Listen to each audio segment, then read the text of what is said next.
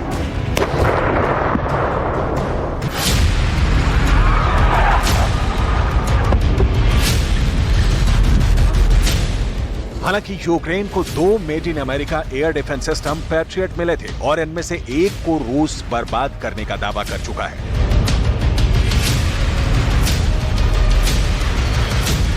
जबकि यूक्रेन ने इसी डिफेंस सिस्टम से 16 मई को रूस के हाइपरसोनिक और परमाणु ताकत से लैस 6 किंजल मिसाइलों को मार गिराने का दावा किया था।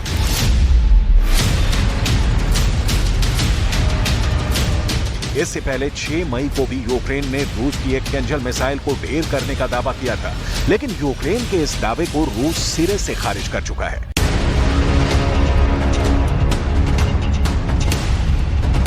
पुतिन के रक्षा मंत्री ने यूक्रेन के इस बड़बोलेपन को यह कहते हुए नकारा था कि रूस ने अब तक इतनी किंजल मिसाइलें इस्तेमाल ही नहीं की हैं, जितनी यूक्रेन मार गिराने के दावे कर रहा है।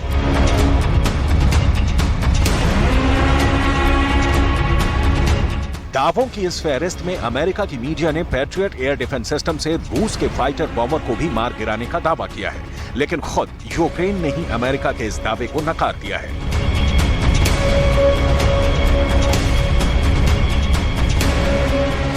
अमेरिका की मीडिया में जब यह खबर चली कि पैट्रियट ने रूस के फाइटर बॉम्बर को जमींदोज कर दिया है, तब रूस की एयरफोर्स के प्रवक्ता ने क्या कहा, उसे गौर से देखिएगा।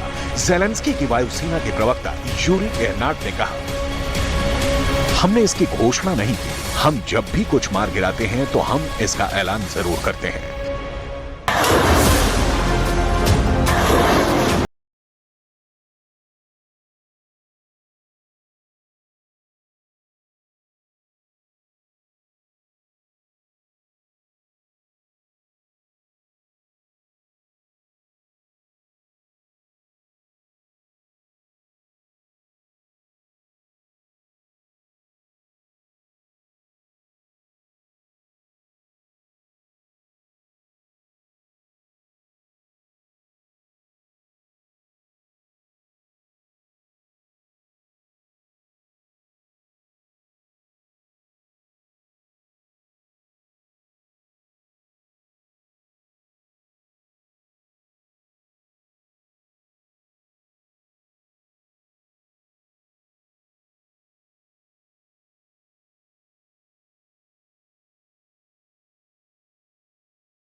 और आज की सबसे बड़ी इंटरनेशनल